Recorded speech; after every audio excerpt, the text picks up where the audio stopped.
Hey friends, Elizabeth here. Welcome back to another video, and in today's video, I'm going to be reading the highest and lowest rated books on my physical TBR. I am both excited and trepidatious. If you missed my recent video where I scanned every single book on my physical TBR into my Notion reading tracker using a fancy book scanner, I'll link that for you in the description box. You can go watch it, because part of my nefarious plan in scanning all of my books into my Notion tracker was to gather the average Goodreads rating of every single book on my physical shelves that I have not yet read, to help me to determine the highest and lowest rated books so I could read them for a video for you. So that is what we're doing in this video. I'm very excited, and I'm excited to share with you the two books that I'm going to be reading in this video. I will say there are a couple caveats to taking the absolute top, absolute bottom rated books on my TBR. I did skip over nonfiction, collections that had multiple novels or many poems or a collection of essays or writings gathered into one volume, and I also skipped any books that are later in a series. Before I reveal to you which two books I'll be reading for this video, just to drag out the suspense a little bit longer, I want to thank this video's sponsor, Squarespace. With Squarespace, you can build a beautiful website with no coding experience. I know from firsthand experience that that is the case. I have hosted multiple websites through Squarespace over the years and have maintained two of my websites with Squarespace for over 5 years now. So I have so much personal experience with them. I really love them, and I'm super excited to be working with them again and to be sharing them with you. So I'll talk about them more later, but I wanted to thank them for sponsoring this video. Okay, that's enough suspense. Let me reveal to you what the highest and lowest books on my physical TBR are and what I'll be reading for this video. Coming in with an average rating on Goodreads of 4.41 out of this many total ratings at the time that I grabbed this information, Indian Horse by Richard Wagamese. This is considered a Canadian modern classic, and Richard Wagamese was a really well-respected Canadian Ojibwe author. And this is a book that has been on my TBR for a very long time. I believe it was published around 2012. And I found a little copy in a bookshop in Saskatchewan, when I was there with my husband for a Hosier concert, actually, and picked it up to add to my physical TBR. So I am very excited to be reading this one. My understanding is that it is about the residential school experience, so certainly not a light or easy topic, but a very important one, especially for Canadians to reckon with and face and be aware of. It is, you know, an ongoing stain on our nation, and it's something that I feel a responsibility to learn about and witness and educate myself about. So I have heard wonderful things about this book, that it is a very hard read, but that it is absolutely gorgeous and, you know, considered a modern classic of Canadian literature for a reason. So I am a little nervous because I know it's going to be hard and intense, but also very much looking forward to finally reading this book. And now for something completely different, let me reveal the lowest rated book on my physical TBR, coming in at an average rating of 2.92 stars out of 5 out of this many ratings on Goodreads, is Garden of Earthly Bodies by Sally Oliver. I picked this book up on a complete whim. I was shopping a sale on Book Outlet and I saw the cover and thought, that's weird and cool. I wonder what that book's about. So I clicked on it, I read the blurb, which started with an exquisitely eerie and unsettling speculative novel that grapples with questions of trauma, identity, and the workings of memory, which sounded right up my alley. Those are all things that I like to explore quite a bit in the literature I pick up. So I was on board and I grabbed a copy. Little did I know at the time that this would have the lowest average rating of any book on my physical TBR, with the exception of one French book. To be fair, just because a book has a low rating on Goodreads doesn't mean that it's a bad book. And that's kind of the crux of the concept of this video. I am really curious to see how I react to the highest and lowest rated books on my TBR. How do they land for me? Are they really so vastly different in quality? They are certainly two very different books in terms of genre and, I imagine, style and intended audience, and probably a lot of the thematic content and voice. I don't necessarily put a huge amount of stock into Goodreads ratings, so I wouldn't be surprised if I don't totally agree with the average take over there. But you know, there is sometimes some truth to the books that naturally rise to the top or sink to the bottom based on a large number of reviews, so could be an interesting experiment. At least that's what I'm hoping for. I think just to switch it up and to have a little bit of fun, I might start by reading the first chapter of both of these and come back and give you my very initial thoughts. And then from there, with a little bit more context for the tone and the style and everything, I'll pick one of them to read all the way to the end and then read the second one. So I'm gonna go off and do that, and then when I'm done, I'll come back and give you my initial thoughts on the highest and lowest rated books on my physical TBR. See you soon.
Hello, hi, it's the next morning / early afternoon because I'm a late riser, and this is Yoda, and I read the first chapter of both books last night / this morning, and what are you doing? Okay, anyways, so I read the first chapter of both books, and I've come back to share my initial thoughts, my initial impressions of the first chapter of each, and also to decide which one I'm gonna read first. So, let's do that. Why are you licking me so much? I mean, she loves to lick me, but not normally this extensively in one spot. Okay. So I have my little annotation bag. Both my books are in here. Very convenient to carry around with myself. So let me just pull them out here and we'll talk about them. So, like I said, I'm a chapter in to both of these. Let's talk about Indian Horse first. Why not? So, okay, bye. So, Indian Horse. The first chapter was quite short. I'm talking a couple pages. Chapter 2 starts on page 4. So, I don't have a lot to go on just yet. I will say that I like the relatively straightforward, sort of conversational first-person narration so far. And I'm appreciating that even with the more understated colloquial tone, there have been some really lovely quotes that I've already marked off to save, and just little similes and metaphors that are simple but very apt and quite lovely. So I'm having a good time so far, even though it was only a couple pages and mostly it was a little bit of background on the protagonist and his clan affiliation, the Fish Clan of the Northern Ojibwe, or the Anishinabeg. He's talking a little bit about where his people are from and some of the sort of passed down cultural beliefs and framing that his people believed in at one point, and then also kind of setting the scene that he is in some sort of seemingly group therapy and he's being encouraged to tell his story as a form of healing. and to be able to move on. And the rest of the book that is to come is him writing his story because he was struggling to verbalize it. I really enjoyed the first chapter. Definitely draws you in right away. And I think that is the thing with first person. It can often make you feel like you're being told a story directly by the person who experienced it, which can make it feel much more intimate or immediate. So despite the first chapter only being 3 pages, I'm really liking this so far, and I'm definitely feeling excited to keep reading. So that's Indian Horse. Then we have Garden of Earthly Bodies. So this starts with a prologue, and at first I thought maybe I should read the prologue and the first chapter, but after I finished the prologue, I went to try to see how long the first chapter was, and it was extensive. Chapter 2, it looks like, doesn't start until almost 40 pages in, and that felt like a really unfair comparison, whereas the prologue went till around page 8. So it was much more comparable to the first chapter of Indian Horse. So conversely, this is very different in writing style to Indian Horse. Something I really liked about Indian Horse was that sort of more straightforward conversational tone. It felt very much like you're sitting with a friend and they're telling you a story. Whereas this one feels very much like the author is performing for the reader. And what I mean by that is that the prose is very overwrought. It's very overwritten. I hesitate to say that a thesaurus was overused because I love big words and I often use words in just day-to-day life that people could accuse me of randomly combing a thesaurus at night in my free time, which I don't do, but I do love words. So I struggle with this as a criticism. There is a difference between having a naturally larger vocabulary and using the full breadth of a language to accurately portray to the best of your ability what you're trying to get across to the reader, and picking a more complicated or obscure word because it makes your sentence sound fancier, but actually muddying the meaning in the process. So a great example of this, in reading this, there is a moment where technically this is like a page into the first chapter because I did start reading the first chapter before I checked how long it was and then I stopped. But this character is talking about another character and saying that he doesn't like inertia. He can't handle inertia. He can't stand inertia. What does she say? Hang on. He couldn't tolerate inertia. And inertia is not a complicated word. I think most English speakers know what inertia means. It's not like it's, pulling it out of the vault of words that haven't been used since 1772. But most people who know the word inertia know it in the scientific sense of maintaining whatever state matter is already in. So, sudden science lesson. I used to love science. At one point I thought I was going to become a scientist, okay? Missed opportunities in life. What would my life have been if I became a scientist? We're not gonna get sidetracked. Anyways, so inertia.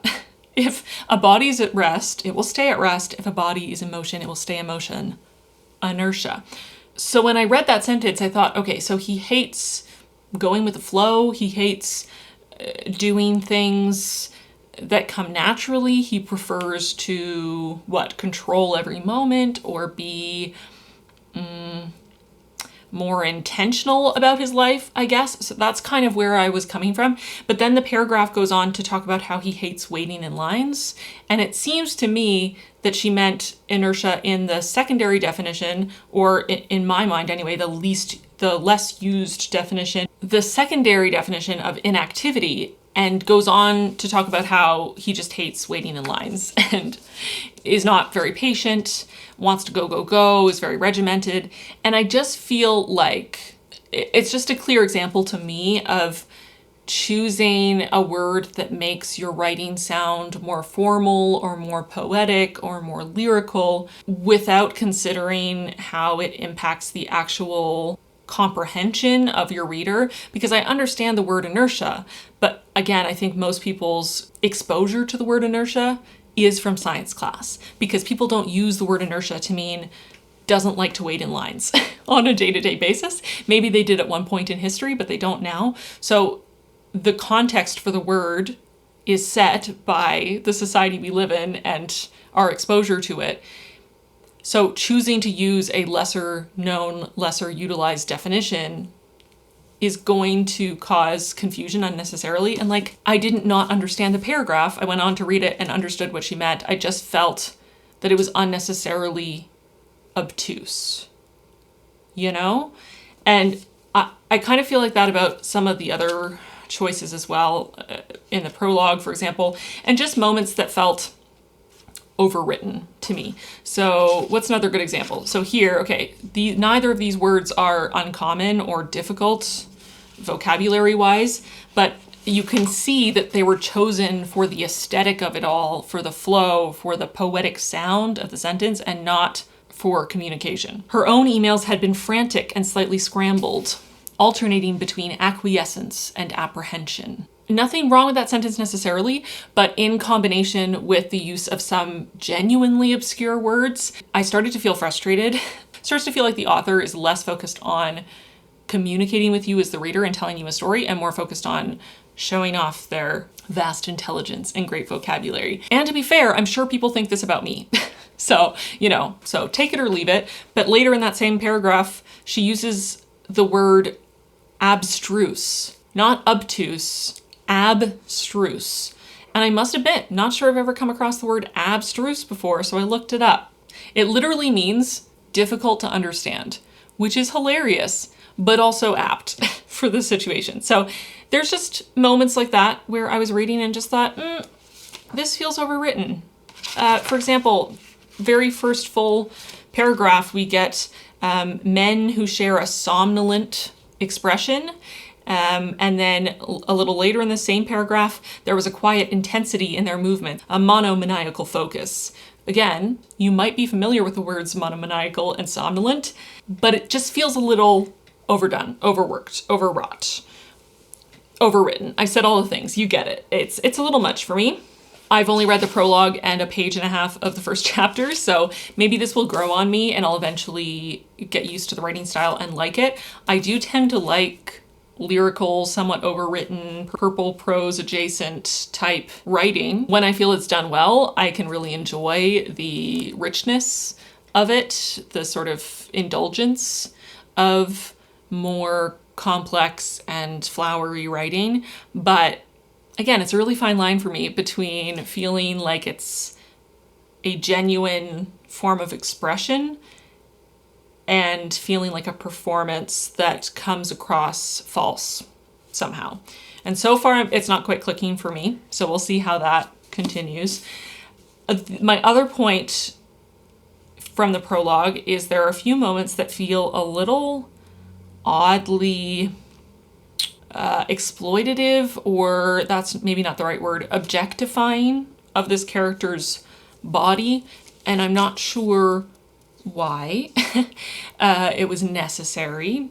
Moments that didn't add anything but drew attention to this fictional person's naked body in a context where enough else was happening that, their body shouldn't have been, in my mind, the focus of this scene and didn't need to be from the narrator's perspective. So it's not another character who's objectifying them, which might make sense for their characterization, but that it's the omniscient narrator, or sometimes even from the person's actual first person perspective. In this case, it's more of a omniscient narrator, but the narrator is the one objectifying their body and drawing attention to it, which feels a little odd to me. So yeah, we'll see how that carries on as well. I don't know, it's that weird for me. Okay, so that was my impression of the prologue. I don't know what to think. This is the lowest rated book on my physical TBR, so maybe I'm not the only one who was thrown off by that. I hope that doesn't continue. I hope it kind of finds its footing in terms of the writing style and it doesn't feel incredibly overwritten to me all the way through, because it's almost a 300-page book, and or just over a 300-page book. That's too long to spend with poorly overwritten prose, in my opinion. And I also hope that the objectification thing is, I don't know. I don't really love it either if it's included just to add to a bit of a creepy or eerie atmosphere, because I think there are so many other ways that you can achieve that without objectifying your female characters. But we shall see. We shall see. I'm not, against describing bodies or having explicit content in the books I read, but the way that they're framed does matter to me. I don't think I have enough information yet to draw a conclusion about how it's framed here, but I wasn't super on board with the way the prologue was done. So that is Garden of Earthly Bodies. So, which one am I going to read first? Honestly, I've been struggling with this. I've been thinking about it all morning. On the one hand, I'm definitely more drawn to Indian Horse. So my first instinct is to keep reading Indian Horse because it's the one that I'm enjoying more and more intrigued by and interested in. I've been more pulled in. But on the other hand, if I read Indian Horse first and Garden of Earthly Bodies ends up being worthy of its lowest rating on Goodreads, not only will I be ending this video on a disappointing note, but I'll also be ending this little reading challenge on a disappointing note, which is not super fun for me. So I kind of think I want to hedge my bets and read Garden of Earthly Bodies first, because then even if it is worthy of its 2.8 something average rating on Goodreads, at least I have another book to read after that I am pretty sure from everything I know from it is going to be at least a 4-star read. Is that a cop-out? Maybe, but I don't know. I get sad finishing a video on a book that I didn't enjoy. And my last reading vlog, I don't want to give spoilers, but that kind of happened in my last reading vlog. And I hate that. I love finishing on a book that I enjoy. So that's what I'm going to do, I think. I'm going to push through Garden of Earthly Bodies and really hope that it improves. I would love to love it. Hasn't started strong, unfortunately. And then once I finish this, I will read Indian Horse and hopefully, ideally, I imagine, probably finish strong. So let me know your thoughts on this little added first chapter reaction section. Did you like it? I kind of had fun, so let me know if you'd want me to do this again in a future reading vlog. But before I go off and read to the halfway point of Garden of Earthly Bodies, I want to talk to you a little bit more about this video's sponsor, Squarespace. Like I mentioned, Squarespace is an all-in-one website platform, and I have been using Squarespace myself for multiple websites for over 5 years, and I absolutely love it. I actually recently did a little cute redesign on my Plant-Based Bride website, made a new homepage, made it all fancy. Honestly, I love it. I love this photo, and I made it my channel background, and I thought it would be really cool to make it the background of my homepage and really make an impact when you go to my website. And Squarespace is perfect to help you really deliver impact with the design of your website without having to have any prior knowledge of website design. You don't have to know how to code. They make everything so easy with so many templates to choose from. I absolutely love how many template options there are and how flexible the templates are. They really can be used for so many different types of websites. They're designed by professionals, so you know that they're beautiful and well thought out and functional, but they're also customizable, so you can move things around, you can add the features you need and delete the features you don't. You can customize the look to fit your brand or style, update the content as needed, and add whatever features you need on your website. And customizing the templates has been made even easier with Squarespace's new Fluid engine. I hadn't updated the look of my website in a while, and I updated to the newest version of Squarespace with the Fluid engine editor, and it is so intuitive. I love it so much. They have a brand new reimagined drag and drop technology that makes it so easy to perfectly lay out your website exactly how you envision it in your head, and you can really get into the nitty-gritty and design every single tiny detail, which y'all know I love to be able to do. But if you're not redesigning an existing website through Squarespace, I have even better news because Squarespace has a brand new guided design system, the Squarespace Blueprint. With Squarespace Blueprint, you can choose from professionally curated layout and design options to build a unique online presence from the ground up. Squarespace also has integrated and optimized SEO tools to help you show up in search more often and make sure that you're getting eyeballs on your amazing website. I'm not gonna lie, I'm so obsessed with how my website looks right now.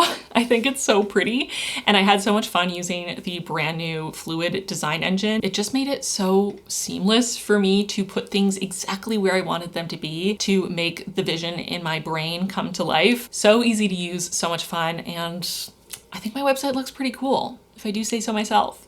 So if you need a website, you need Squarespace. Use the link in my description box or this QR code to head to squarespace.com for your free trial. And when you're ready to launch, go to squarespace.com/plantbasedbride and use my code plantbasedbride to get 10% off your first purchase of a website or domain. Thank you again to Squarespace for sponsoring this video and for allowing me to host my websites in style for many, many years. I appreciate you. Without further ado, I'm gonna go read to the halfway point of Garden of Earthly Bodies, and gosh, I hope it gets better. Talk to you soon.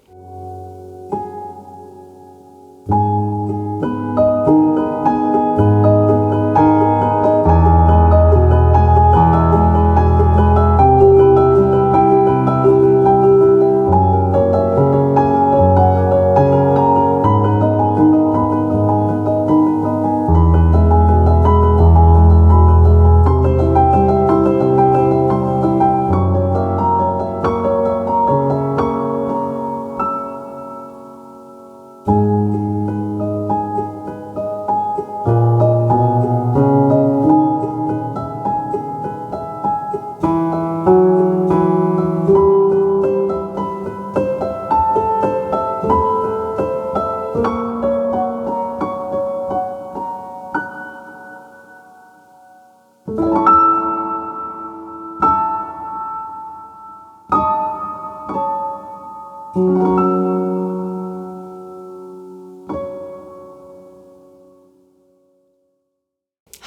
I'm back, and I'm 50% of the way through Garden of Earthly Bodies.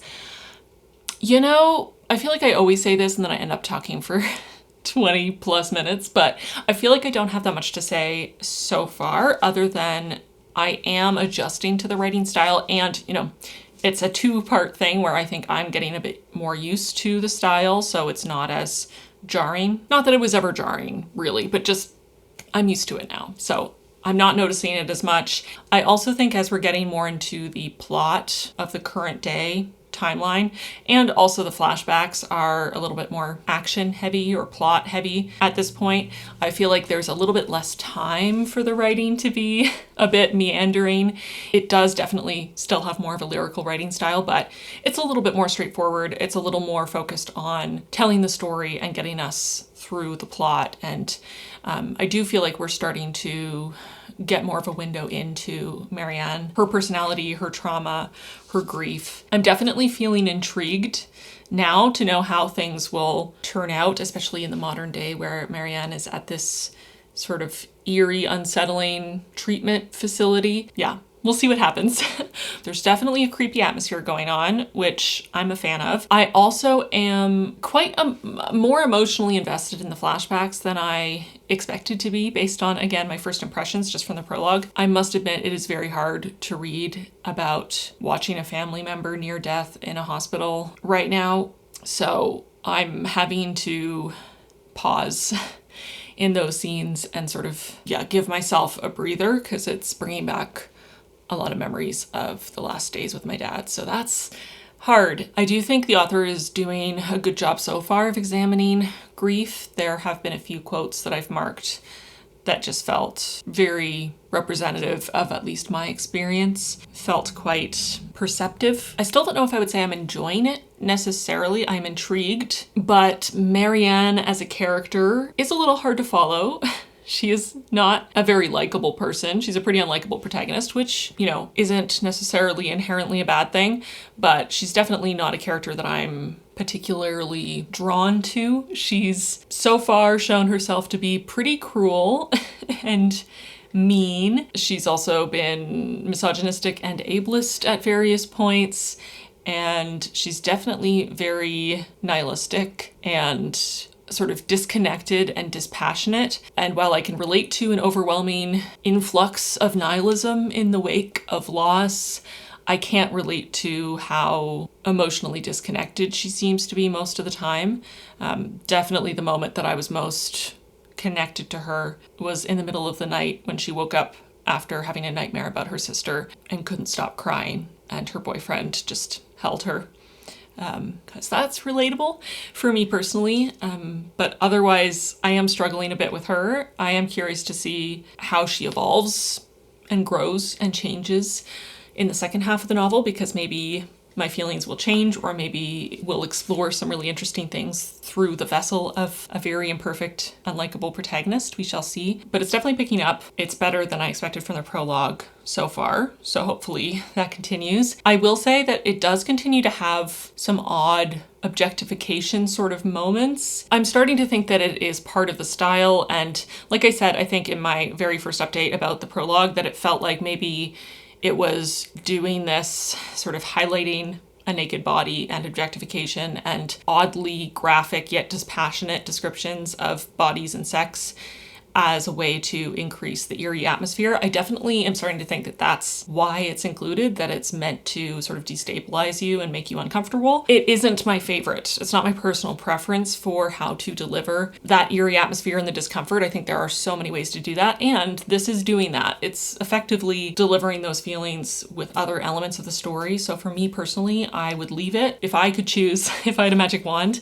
I would take those bits out. Speaking from the first half, maybe in the second half, there's an obvious reason for that content to be included. It has seemed to reduce in frequency as we're getting, again, more into the sort of plot-heavy section of the novel, so I'm kind of hoping that that continues, but definitely still something to be aware of. And there was one, so far there's just one, but there was one pretty, I guess I wouldn't say it's extremely graphic, but somewhat graphic moment of body horror that I found actually pretty disturbing. Not as bad as body horror in a lot of other stuff that I've read, but for some reason, just the way it was described, it was very disturbing to me. So keep that in mind as well if you ever think to pick this up. But yeah, it's definitely doing some interesting things, and I'm curious to see where it goes from here. And I have an inkling. My theory is that it's going to get significantly more weird and off the wall now that she's arrived at this facility. It already seems weird. The end of the halfway point, the end of the chapter that I just finished, was the first night at this facility, and I can just feel it in my bones that things are about to get very strange. And you know, I like strange, so I hope I'm right. I don't think I'm going to do a spoiler section because I think I was able to touch on everything that I wanted to say in vague enough terms for someone who hasn't read it. So I'm going to save the spoilers for the end of the book, and maybe I'll have some really weird and creepy things to talk about once we get to the end. But like I said, I am much more immersed and engaged and curious about where this is going to go now. So I'll probably go and finish this pretty quickly.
I found the end of this very frustrating for a few reasons. Some of the issues I had with it initially continued to be issues in terms of the kind of oddly objectifying, exploitative nature of the way it portrayed mostly women's bodies, but bodies in general. I have a feeling that the author had some sort of deeper theme that she intended with the sexuality, the bodies, a reproduction possibly theme that was hinted at throughout, especially as we got closer to the end. There were more and more references to the idea of rebirth or birth in general, ovaries, pregnancy. I think there was an intention for it to be a deeper theme, whether it is sort of its own theme or whether it was meant to be a metaphor for one of the other themes being explored.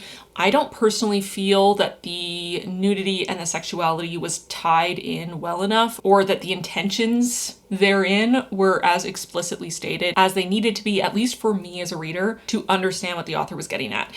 It's one of those situations where if I wanted to, if I was inclined, I could spend time thinking about it and come up with a theory of how it ties together and what the author was maybe trying to say.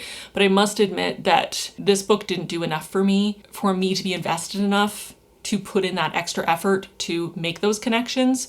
And I do prefer, maybe I'm picky, maybe I'm too picky, you can let me know, but I like when an author makes the connections and expresses those connections to the reader, but also allows us to discover and explore ourselves. It is a fine line between giving so little information and leaving so much up to the reader that you are basically just not putting in the groundwork for them, and it's very hard for a reader to dig in and figure out what you're getting at because there just aren't enough clues.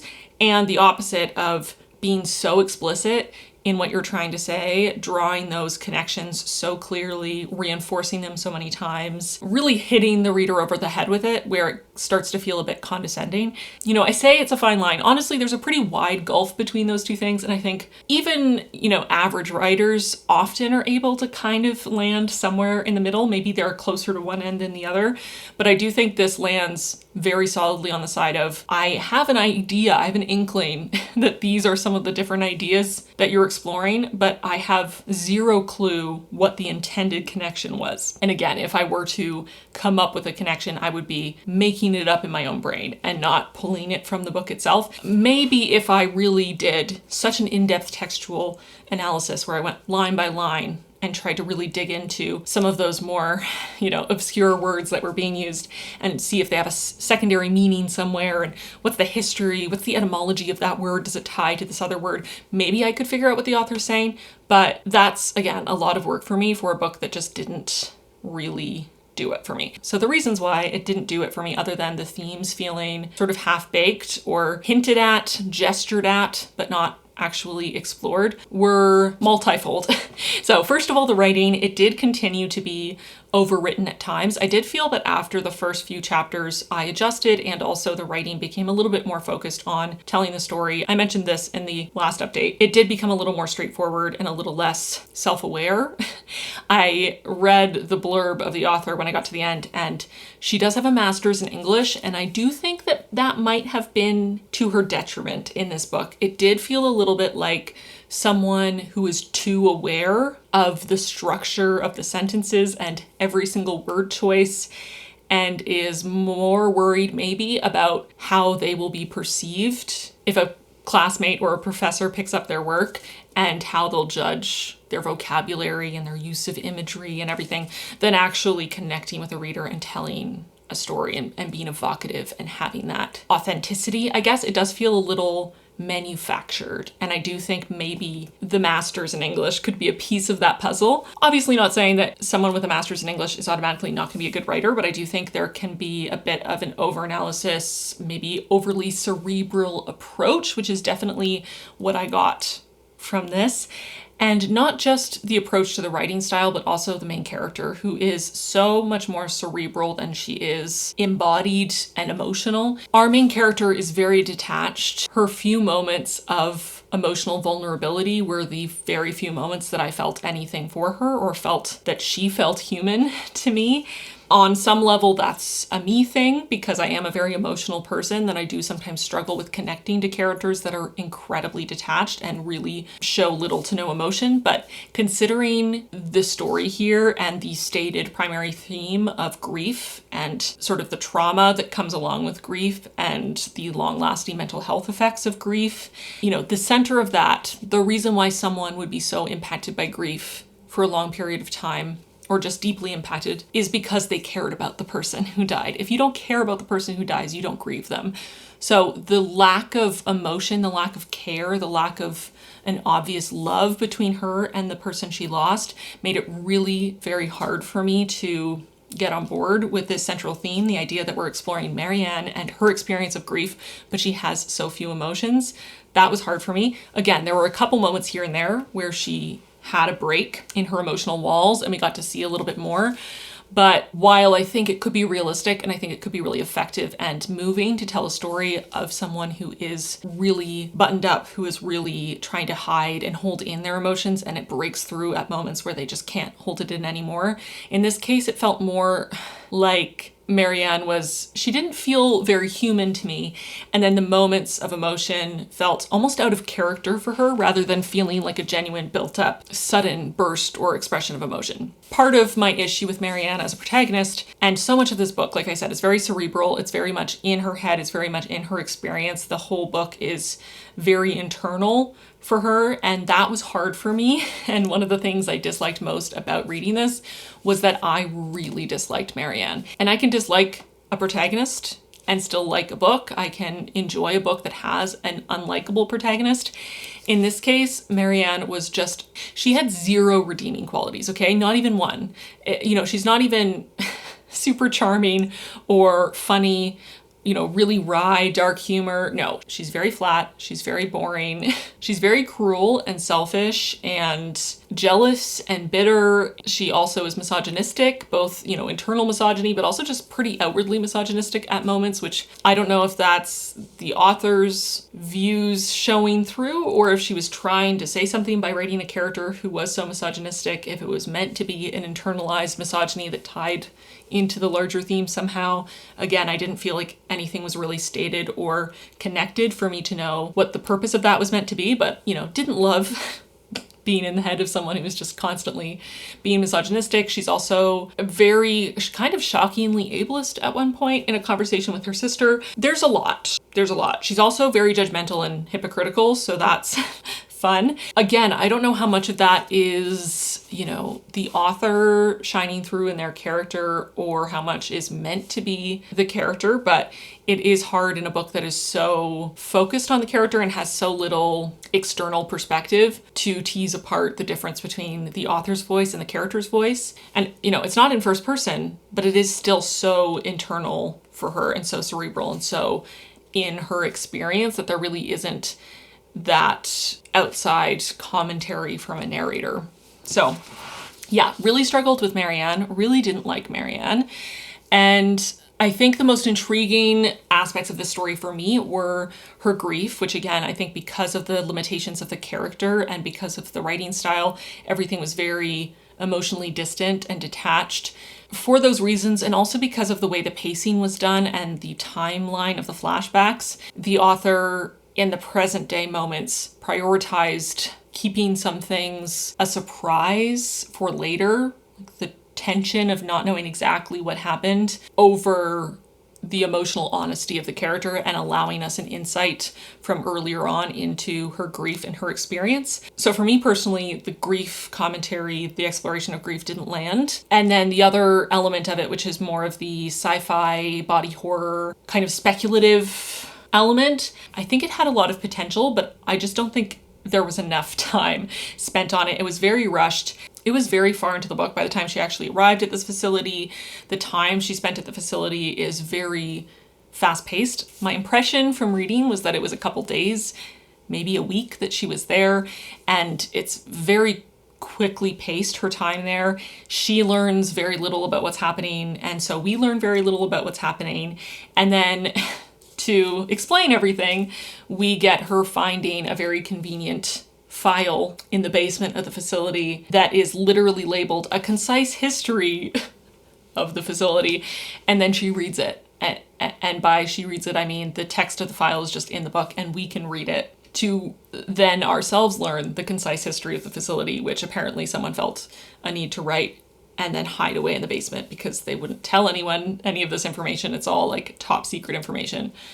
I don't know why they would need it since they obviously know all this stuff, and it also wasn't under lock and key. Anyways, it was very convenient. It was very rushed. The ending itself was less extreme and less horrifying than a much earlier scene of body horror and that sort of sci-fi creepy horror element. So it felt sort of underwhelming because we had a much more visceral, at least for me, a much more visceral and gross moment much earlier on, and just nothing else really matched it. I did think it had a good creepy atmosphere. Like I said, I think the premise had potential, but again, as we got to the end, there was more and more pregnancy imagery. There were a few mentions and bringing in of religion that I at least hadn't noticed anywhere earlier in the book. I just felt like things were being brought in at the last second and then not connected to anything, and I really don't know what they were supposed to be saying. And I still don't, even after that extensive exposition of her finding the perfect file to explain literally everything that she wanted to know. I'm still confused, to be honest. So yeah, unfortunately, this just wasn't for me. Just so many loose threads that were never tied up. For example, all throughout, there are comments on meat and lack of meat. At the facility, they're not served meat. Her sister, while sick, has more and more cravings for meat and eats fewer other things. She talks about how her partner doesn't eat a lot of meat, or maybe doesn't eat meat at all. I'm not sure if we know for sure that he's vegetarian, but it's implied that when he's cooking, he cooks without meat. And she doesn't like that and judges him for that and talks about how he's, has a murder complex and he's trying to be overly pure inside by not eating meat and doing these other things that he does. And he's punishing himself and all this stuff, which is an interesting perspective.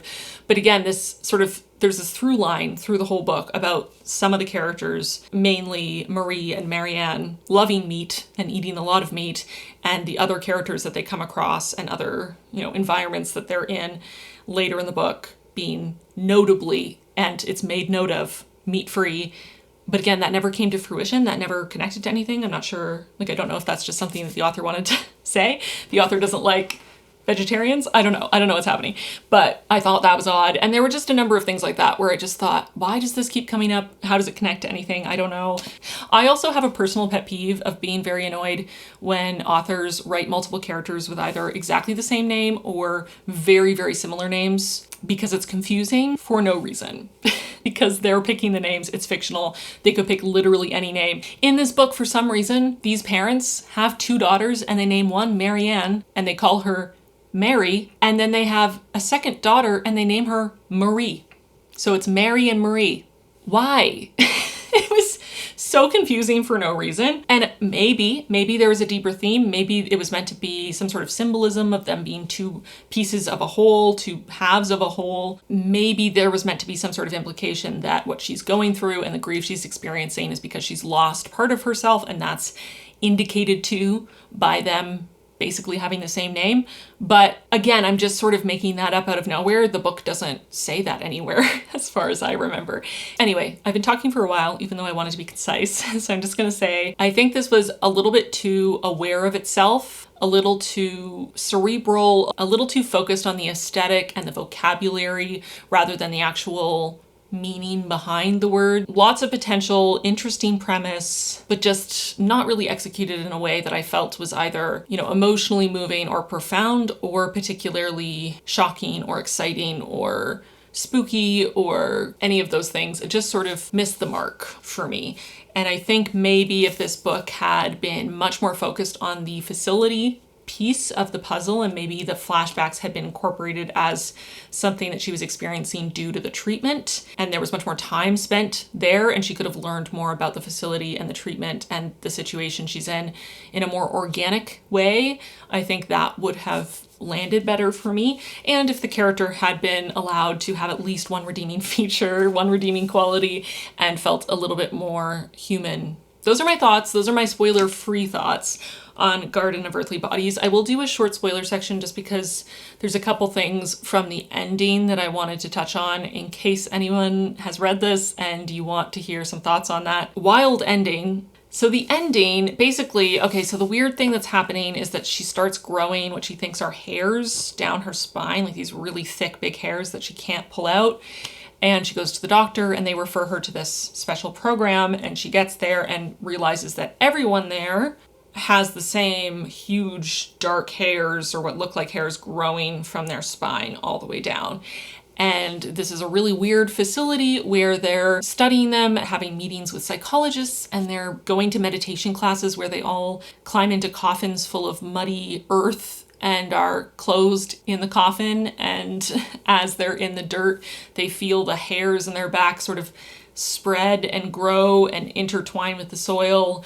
And there's a scene where she's swimming in a pool and she gets too close to another person and their back hairs sort of intertwine and they see each other's traumatic memories. And another scene where she's lying in bed with a guy and they're back to back and their back hairs like knit together and they again witness each other's traumatic memories. And it turns out that these are basically nerves, an extension of their nervous system, and that they come because of trauma. It's like a trauma response, which is a weird idea, but an interesting idea. And I don't mind weird. I just don't think it really went anywhere. And I don't understand what it has to do with being buried in the soil or trees. At the very end, they take her to the forest and they basically hoist her up and stick her against a tree after basically ripping her spine out of her back or cutting enough of her back away, excuse the graphicness of it, to expose her entire spinal column and her nervous system, and then stick her against the tree and let her nervous system sort of grow into the tree. And then they leave her there until she dies, which somehow doesn't happen right away. And her consciousness apparently immediately left her body and entered the tree. I don't know.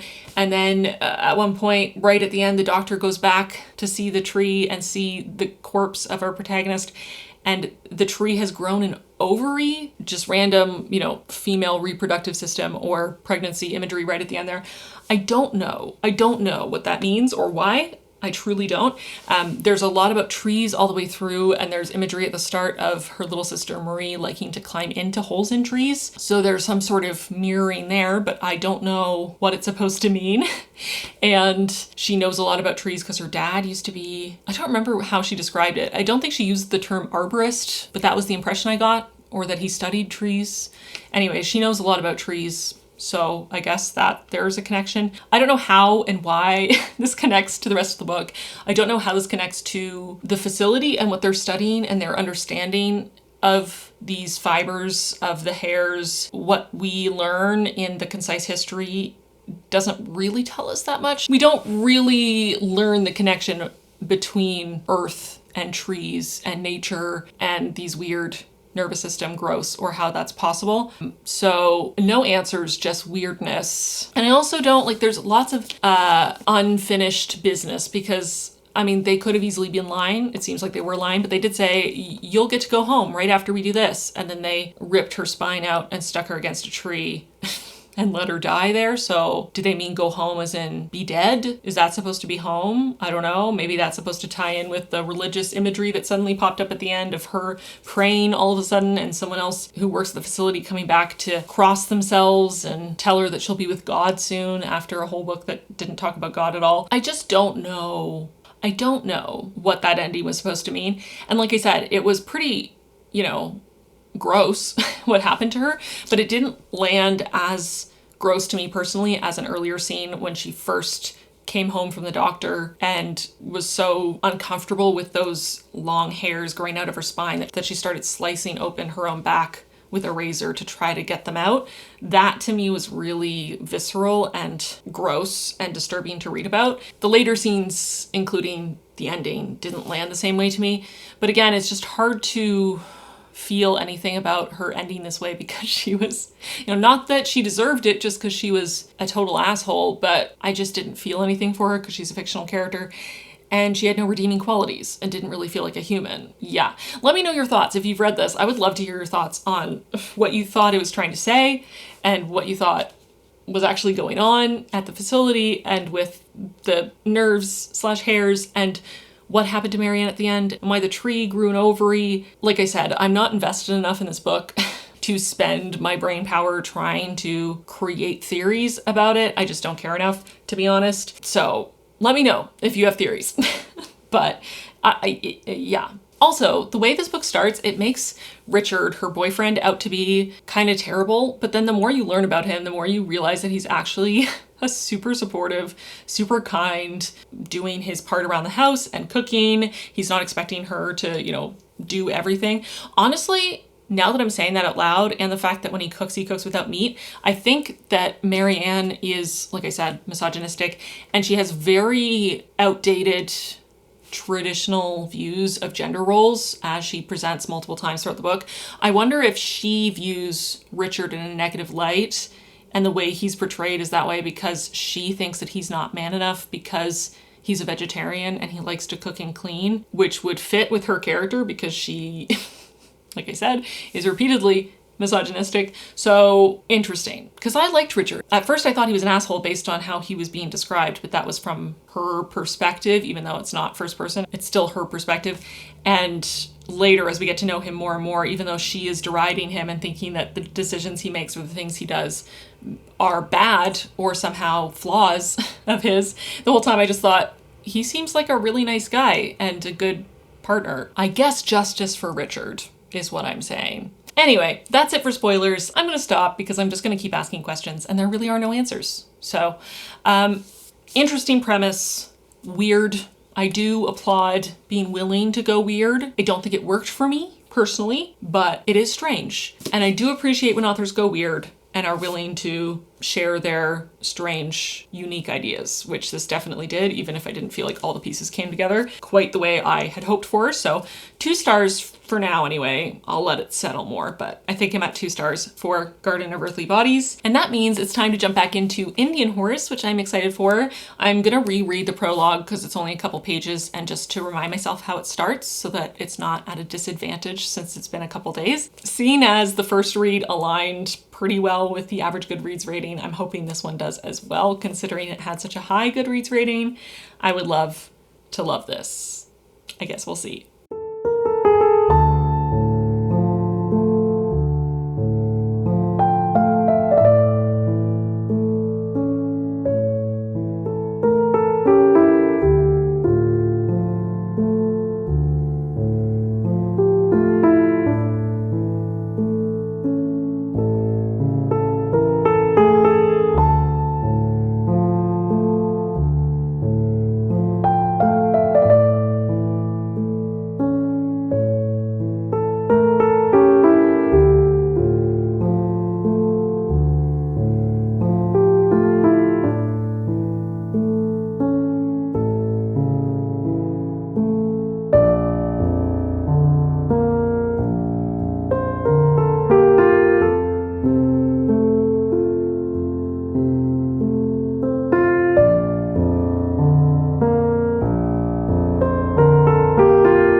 Hey, so I've actually finished Indian Horse. I read until I passed out last night, and then I woke up and read right to the end. I was so deeply immersed in the story that I literally felt like I could not tear myself away to come and give some sort of an update. I just couldn't.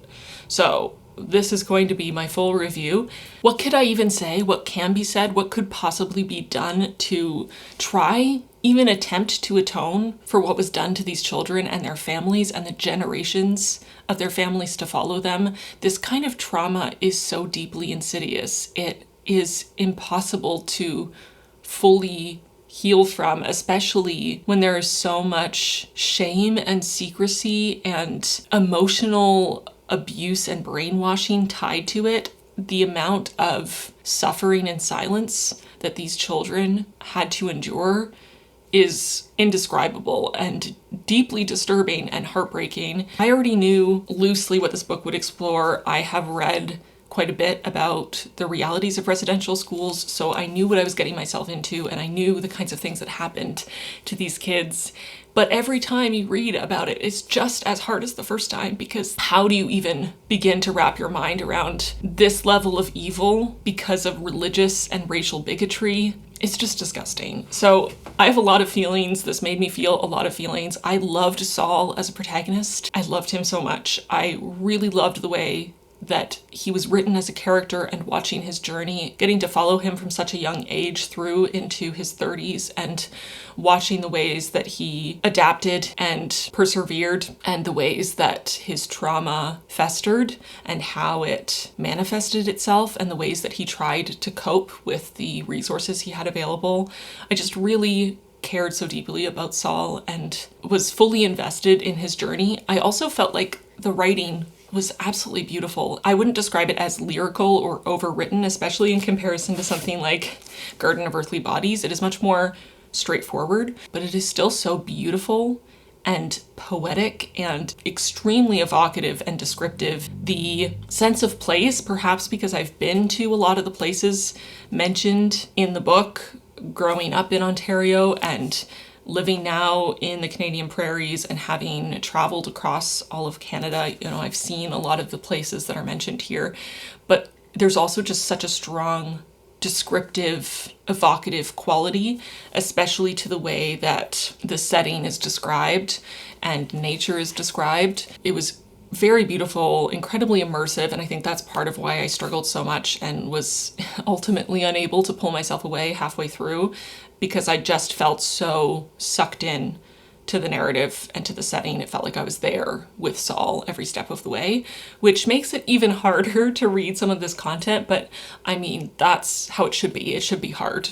It should never be easy to read about the abuse and torture of children, right? Just devastating. I think the only thing I struggled with even a little bit while reading were some of the longer descriptions of the hockey games. Saul begins to learn to play hockey while he's at residential school as a young child, and he ends up being very talented, and that takes him on sort of its own journey, and he finds a sense of purpose and freedom and joy on the ice. And I think for his character development, that was vital, especially the way that the story goes in the end. I can't imagine this story without the hockey piece of it. It is so intertwined with everything else. But as someone who is not a sports fan and not overly a hockey fan, I really only become a hockey fan during the Olympics, but I still usually don't watch the games because I just am not really a sports person. And for me personally, reading about sports in books is one of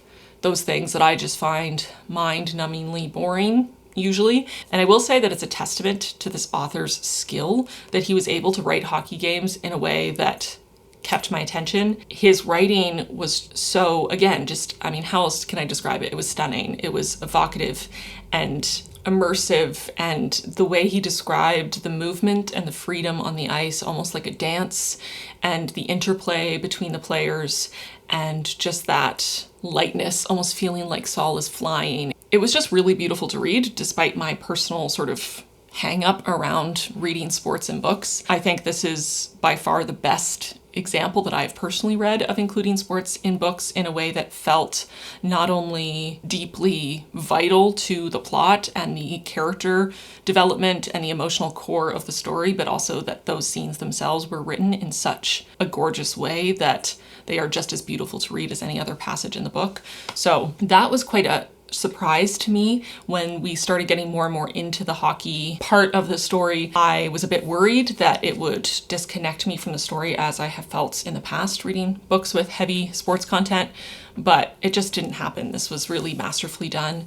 And like I said, hockey is deeply relevant to the story that's being told on so many more levels than you might even first expect. This is 5 stars. Every single Canadian should read this. Every single one without exception. Our country is built on the horror of residential schools, of forced assimilation, of cultural and literal genocide of the Indigenous people. We stole their land, but we also stole their culture and their families and their lives and their mental peace of mind by subjecting them to systematic and evil, in the most literal sense of the word, abuse and torture. And I don't think any Canadian, whether you just arrived here last week or your family has been here for generations, can live on this stolen land without a full understanding of the breadth and depth of the harm that was done. And I think that as hard as this is to read, and it is deeply heartbreaking and disturbing and harrowing and painful to read, it is incredibly valuable. It is so important. I think the absolute least we can do is bear witness to what was done and learn from the past and ensure that history is never repeated. But I will say, without trying to spoil anything, that there is an enduring sense of hope in this book, despite how hard it is to read. And this is one of those books that I would describe as devastating. It does still have hope. There is something hopeful about it. There is a glimmer of light at the end of the tunnel. There is a chance for healing. And I don't want to say too much to spoil it, but I do want to add that to encourage people who might be hesitant to read it because they know it will be hard and emotionally devastating to read, that it is not all devastation. There is joy and love and family and community and healing and growth, and there is beauty. So please don't let the fear of reading a story that is emotionally devastating stop you from reading this beautiful masterpiece of a book. It is incredible. It's getting 5 stars from me. This is the kind of book that is life-changing, that I will never be the same person now that I was before reading it. These kids deserve to have their stories told. And I will briefly talk about some spoilers. So let's get into spoilers for Indian Horse. I think it is absolutely brilliant the way this book takes the reader along with Saul on that emotional journey, seeing the world through his eyes. And I guess you could say it's an unreliable narrator, but I do think it really takes you on a journey and really pulls you into the experience that Saul had of so deeply burying his trauma that he's completely unaware of it until it surfaces later in life. And to have that realization and how devastating and heartbreaking it is for him to realize that the person he thought was his safe haven was actually his greatest abuser hits the reader just as hard. Because even if you have an inkling that there is something not quite right about this father, which I was very worried about the whole time, knowing what I know about this system, there is a hope there. You hope for Saul that this man is a good man and that he does care about him and that he is that safe haven for him, that he has at least one respite in this hell on earth. And to come to the realization that that couldn't be further from the truth is so devastating to you as the reader, because you experience all those things along with Saul in the way that he would have experienced them. And because you have that realization at the 11th hour along with him. And I just think it was so well done for the emotional impact, and also just so representative of how trauma can hide so deep in your psyche that our brains will do literally anything to protect us from this kind of abuse and lock it away. How good our brains are at really completely disassociating from it and forgetting it entirely. And when it comes back, how destabilizing and earth-shattering that is. I just felt it was so effective and absolutely devastating. I am very grateful that this book ended on such a positive note. I can see why some people would feel that it was either a bit unrealistic or too perfect or too saccharine, but I just felt that not only did I want Saul to have hope for a better future because I cared so deeply about him, we followed him through his whole life, and I just wanted him to have family and community and a chance at peace and happiness and the beginning of healing, and to find joy and passion again, and to just get to live his life with the people he loved who loved him, sober and working through his pain with the support that he deserves. That was just the ending I wanted for him, and so I was so grateful that he got it. I do think there is something to be said for taking back the power of the narrative and making it solidly about the community itself and the people, their inner strength, their love for each other, their resilience, rather than being a story that is entirely defined by and directed by the abuse. And many stories in real life would have ended on a much less positive or hopeful note. I think the book does a good enough job of showing us what would have happened to Saul if he wasn't lucky enough to have this community to go back to. And we know that that's how it ended for so many people. I'm grateful that he got a happier end and that there was that light at the end of the tunnel and that there was reinforcing of this idea that there is strength in community and your found family and support, and that healing can be done through telling our stories, but also through sharing them within your community and finding that healing as a collective. So I'm grateful for the ending. I didn't feel it was overly saccharine. It did make me sob, as did other passages in this book. I also felt the handling of grief was really beautifully done. Yeah, this one is gonna stick with me for a very long time, probably forever. So that's it for spoilers. Fantastic book, 5 stars, absolutely life-changing, a must read. Please read Indian Horse if you have not already. Add it to your TBR. Let's talk final thoughts on these two. Obviously, I am somewhat aligned with the average Goodreads ratings, which kind of surprises me, to be honest, based on my track record with Goodreads. Garden of Earthly Bodies, you know, it's not the worst book I've ever read. I would say that it having the lowest Goodreads rating of everything on my TBR is a little wild, and having a lower average rating than some books I've read that are absolutely horrifically terrible. It's not absolutely horrifically terrible by any means. Was a 2-star read for me though. Definitely not as well executed as I would have wanted, and I understand why people are often rating it around, 2 to 3 stars, and why that's kind of where the rating is sitting. I think it makes sense to me. I do think it is unfair because there are objectively far worse books that have much, much, much higher ratings, but we're not going to get into that. But I would love to see this author write more and develop her craft further because, like I said, the premise was fantastic. There were some really interesting kernels of weirdness in here. The writing had a lot of potential. It just needs a little bit more work, a little more development. And then Indian Horse, I mean, there's a reason why it was the highest rated book on my TBR. It is a beautifully written book. The prose is gorgeous. The emotional honesty, the vulnerability. It is a stunning book. The characterization of our protagonist, the arc we get to follow through his life, the emotional beats are so well paced and so honestly delivered. It takes you on a journey. And of course, the subject matter is so vitally important. This really is an incredible book, so I understand why it had such a high rating. I'm giving it 5 stars. If I ever gave books higher ratings, I would give it a higher rating. This, like I said already a few times, I think, this is a life-changing book. This is the kind of book that sticks with you for the rest of your life, that shifts your perspective in a fundamental way. So definitely deserving of being the highest rated book on my TBR. I'm very glad I read it, as hard as it was to read. For the first time maybe ever, fair, Goodreads, you got it right. So that's it for this reading vlog. I hope you enjoyed it. Thank you again to Squarespace for sponsoring this video. Don't forget to head to squarespace.com for your free trial, and when you're ready to launch, go to squarespace.com/plantbasedbride or use this QR code and use my code plantbasedbride to get 10% off your first purchase of a website or domain. And with that, we've come to the end of this video. Thank you for watching. Thank you for coming along with me on this journey. If you don't follow me on Instagram or TikTok, first of all, you should fix that. Links in the description box.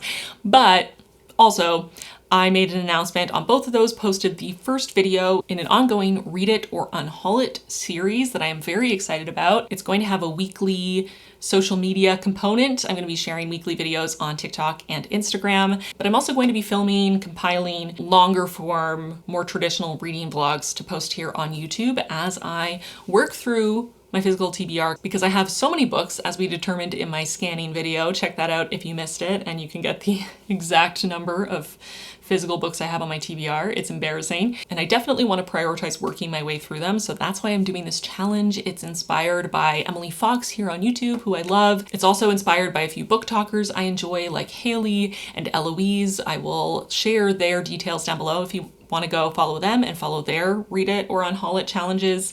But I'm really excited about this. So check out my Instagram or TikTok to see the introduction video and see me spin the wheel for my very first pick.